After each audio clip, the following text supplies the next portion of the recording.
Now at 6, authorities in Labette County, Kansas investigate after a bomb explodes near the county judicial center. Plus, why Kansas election officials are delaying a recount on a proposed constitutional amendment regarding abortion rights, and how community members in Joplin help save a struggling restaurant. The 4 states' most watched news starts now.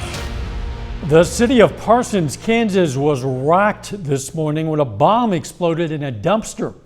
This is KOAM News at 6. That explosion happened around 4:55 this morning in a dumpster in a parking lot outside the Labette County Judicial Center. There are no reports of injuries. The Labette County Sheriff says a suspect has been arrested. The sheriff says he's a 63-year-old Parsons man. That suspect was identified through security cameras from the parking lot. The sheriff says the investigation will now go to federal authorities. We're waiting for ATF. They're going to be the ones doing the investigation on it and the follow-up. The Kansas Bureau of Investigation and FBI are also assisting in that investigation. Debris from that blast has been found up to a block away. In southeast Missouri, one person died this morning after a house exploded in the town of Wyatt. The initial explosion caused a second home to catch fire. Investigators say 10 people were hurt, including an infant. They have not released any details on the person who died. An explosion might have been caused by a faulty water heater, but authorities are still investigating the cause. A Carthage, Missouri child has died after being stuck in a hot vehicle last Friday. Police on Friday afternoon responded to a call about a 3-year-old girl who was found unresponsive in that hot vehicle. The child was taken to a hospital in Springfield where she died over the weekend. Authorities are continuing their investigation, but they are not releasing any more information. A Missouri man is dead after a crash yesterday morning. Authorities say 72-year-old Edward Griffin of Halltown was traveling north on Route O, 2 miles south of Halltown in Lawrence County. According to the crash report, Griffin went off the side of the road into the ditch and his vehicle overturned. He died at the scene. A Neosho, Missouri home is heavily damaged after a morning fire. Firefighters responded around 5:15 this morning to a fire at 712 West Spring Street. Authorities say everyone got out quickly. No one was injured. The cause of that fire is under investigation. Let's check in with Doug for a first look at the weather.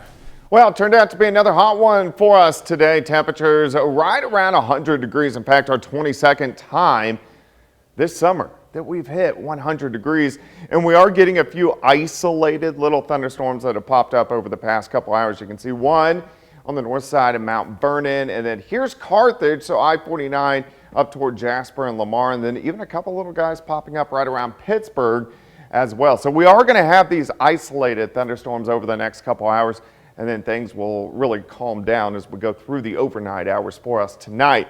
Temperatures right now mainly sitting upper 90s. Look at this, still above 100 degrees. Once you get out across southeastern parts of Kansas, isolated thunderstorms the next couple hours, and then I think we look pretty good. We're going to drop back through the 80s. Eventually late tonight we'll get down into lower 70s. Better chances for rain tomorrow. We'll look at that here in just a bit. We'll catch you then. Thanks, Doug.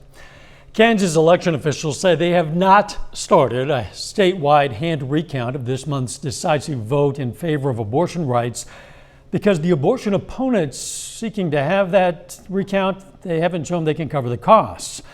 On Friday, a resident requested a recount in all 105 Kansas counties on that issue. That would cost an estimated $229,000, which the resident who requested it would have to cover. A deadline is set for this evening for her to provide that payment. According to the Bureau of Labor Statistics, there are more than 32 million businesses in the U.S. Some, unfortunately, will fail. But one Joplin restaurant is able to keep its doors open because of a Facebook post. KOAM's Jalen Banks has more. Food Noodle House in Joplin opened its doors May 30th. And not even 3 months later, the restaurant was on the verge of having to close. The owner took to Facebook, telling people that they would have to close if they did not start getting more business. And this spurred an uproar of the community. Being a business owner, we get a lot of people from Joplin, from Webb City, Carthage, and it just felt like I needed to come and support him. This is my second time coming here.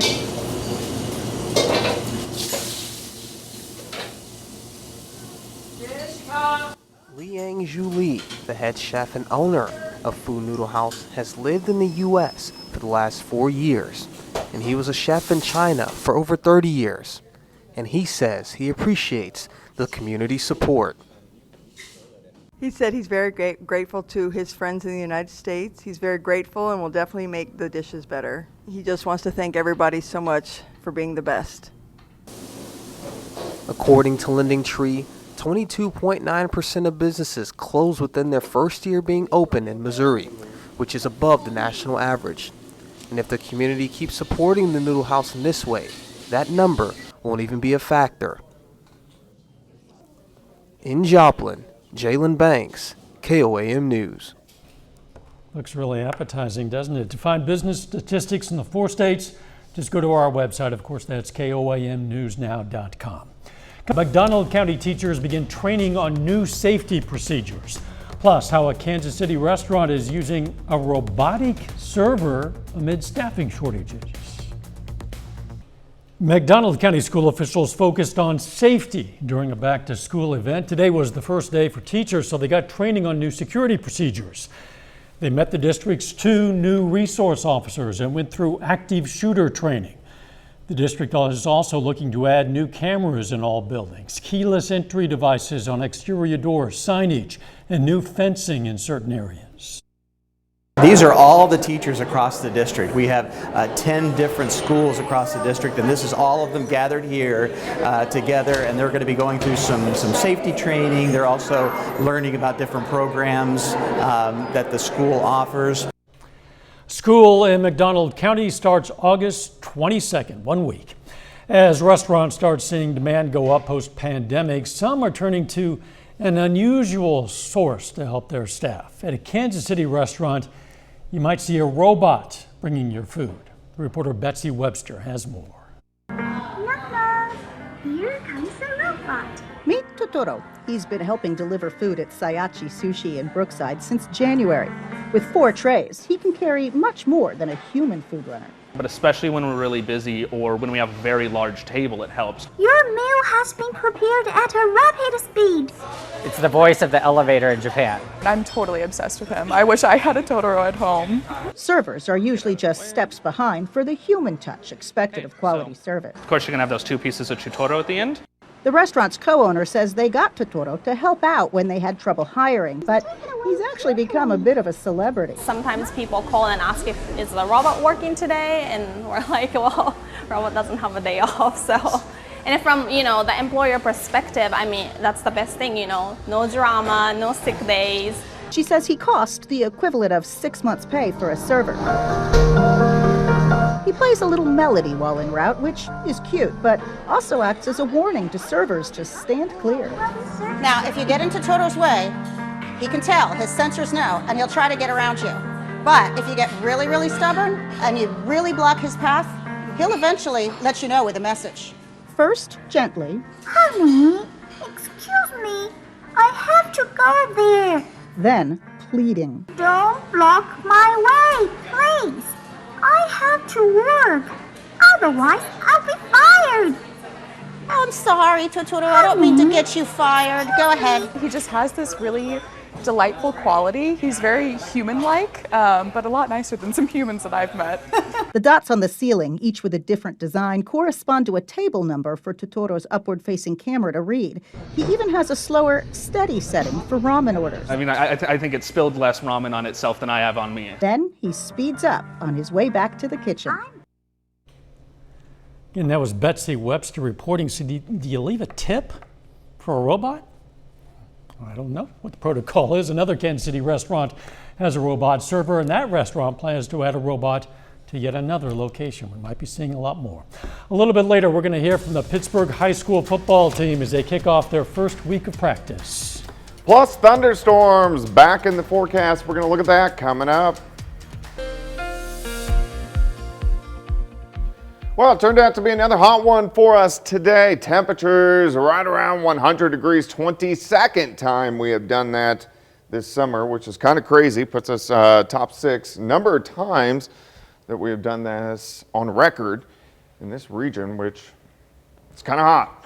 All right, Indigo Sky Casino and Resort. We have partly cloudy skies, but we have had some cumulus clouds popping up, even some isolated little thunderstorms. Most of these have been in southwestern parts of Missouri, but you can see them kind of lifting off toward the east slowly at about 15 to 20 miles per hour. And we are going to have some isolated thunderstorms sticking around as we go through the evening, but much better chances as we go through the next couple days. All right, let's look back at August. Look how hot it's been. Last week, a little bit better. Kind of hung out into low to mid 90s and then 100 degrees once again over the past couple days. Still up there now, upper 90s to near 100, if not above 100, 103 in Chanute. You can see partly cloudy skies, those cumulus clouds kind of popping up. 7th and range line sitting at 98, south winds at 10, humidity is at 33%. Through the evening hours, those hit and miss little storms, mainly on the Missouri side, the next couple hours, and then we'll drop back into the low to mid 70s for overnight lows. But these are just kind of popped up over the past hour and a half to 2 hours, kind of sliding off toward the south and to the east. You can see one guy just to the north of Carthage, so we're looking from Jasper, Lamar. And then we have another little thunderstorm right on the north side of Pittsburgh, up toward Frontenac, and then even a few more which have gotten going over toward Mount Vernon. One little thunderstorm, a few more just to the east of Springfield. Once we lose the heating of the day, these will die down. Most of the thunderstorms tonight are going to stay to our north, really from Kansas City points northward, but it's this system that is going to head toward us. So let's go through the overnight hours tonight. Any thunderstorms out there, they're gone here in a couple hours. By morning, those northern thunderstorms could affect our far northern counties, but most of us are going to stay dry. Most of us will stay dry as we go through the morning. Quick warm up into the 90s, but there's going to be a really big contrast. We're only going to be in the 80s if you live in Fort Scott, Iola, Nevada, and then near 100 if you live in northeastern Oklahoma. Scattered thunderstorms during the afternoon. Some of these could be strong, possibly low-grade severe. If we had anything severe, the main threat would be gusty winds, 60, 65, and then upwards to quarter-size hail. So here's 6:30. Scattered thunderstorms continue tomorrow evening, and then still just kind of hit and miss throughout the overnight hours tomorrow night. Nothing too strong tomorrow night, just kind of showers sticking around into Wednesday morning. And then look this, Wednesday afternoon, high temps only right around 80 degrees. So a pretty big switch over the next couple days. Rainfall amounts kind of hard to pinpoint down just because these are going to be scattered.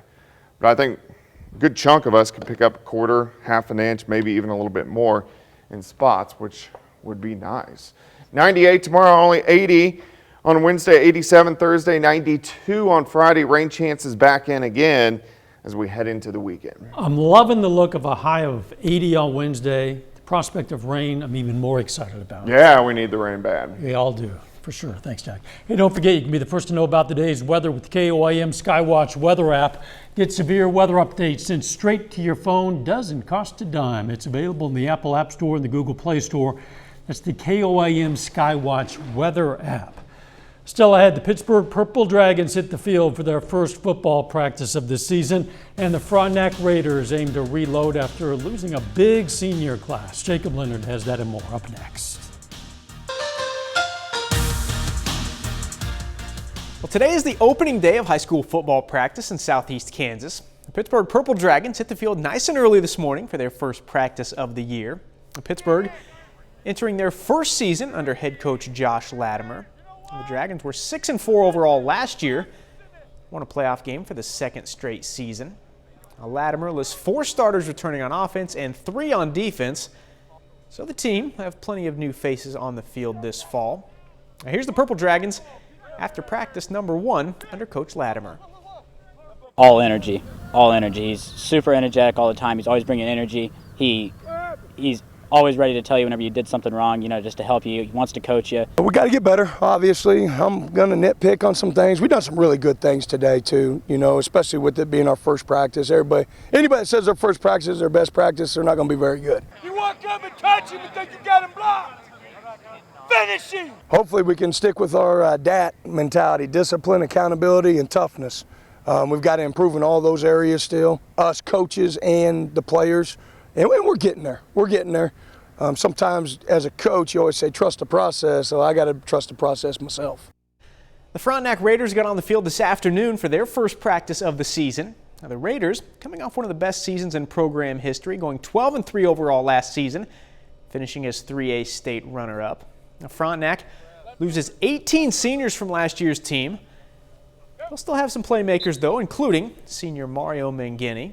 Now, Mangini was an all-state player for the Raiders last year, rushing for 1,600 yards and 15 touchdowns, while also adding 6 interceptions on the other side. Now, it will be a younger, more inexperienced group for Frontenac, but they're embracing the underdog mentality after losing a talented senior class.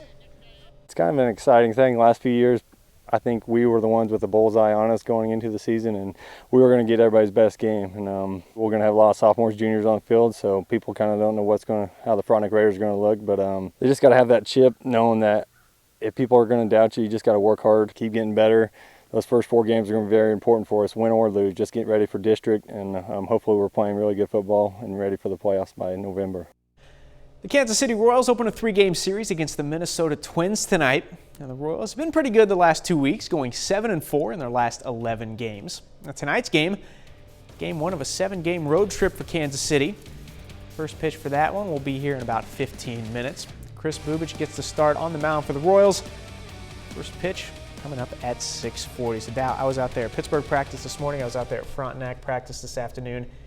It is hot, and I went through a couple changes of clothes, but it was hot for you. Yeah, and I wasn't even. Think I was about carrying those the bag guys. and the stuff. Oh well, and, not running a little. That's it. None of those athletes feel sorry. No, they for don't you. care. Yeah. We'll be right back. Take a little time now to honor a local veteran. Brian Holland served in the U.S. Army in 2009 and 2010, then in the Marine Corps in 2019 and 2020. Currently serves in the Army National Guard. Frontenac, Kansas native, was stationed in Iraq and received numerous awards, including several medals with Bronze Stars. And we salute Lance Corporal Brian Holland, our 4-state hero. Here's a look at what's coming up on KOAM News at 9 on Fox 14. Health officials are warning people to make sure they're up to date on their vaccines, but not just for COVID. This time it's for polio.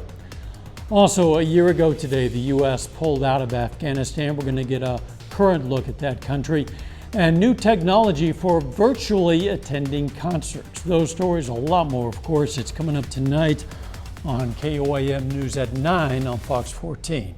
Hey, we now know what to call the latest addition to the Cincinnati Zoo's hippo exhibit. Look at that. The baby calf, born on August 3rd, is named Fritz.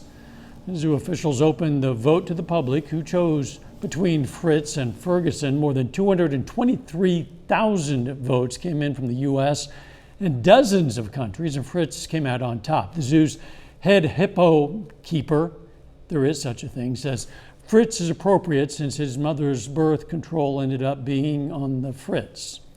His words, not mine. Fritz's older sister, Fiona, became a viral celebrity in 2017 when she was born prematurely and severely underweight. An underweight hippo, but Fritz there, doing just fine. Yeah, he looks pretty healthy. Bouncing baby boy. Yeah. The weather, chances of rain ahead. Yeah. Cooler temps this week. Absolutely. Some isolated thunderstorms this evening. Better chances and more widespread as we get into tomorrow afternoon. Final sports now. A busy day of high school football. Of course, we talked to Pittsburgh and Frontenac. We also talked to Colgan today. Danny's out with Girard and Parsons this evening, so we'll have those previews later this week. All kinds of stuff going on. We'll see you right back here at 10. Let's make it a great evening.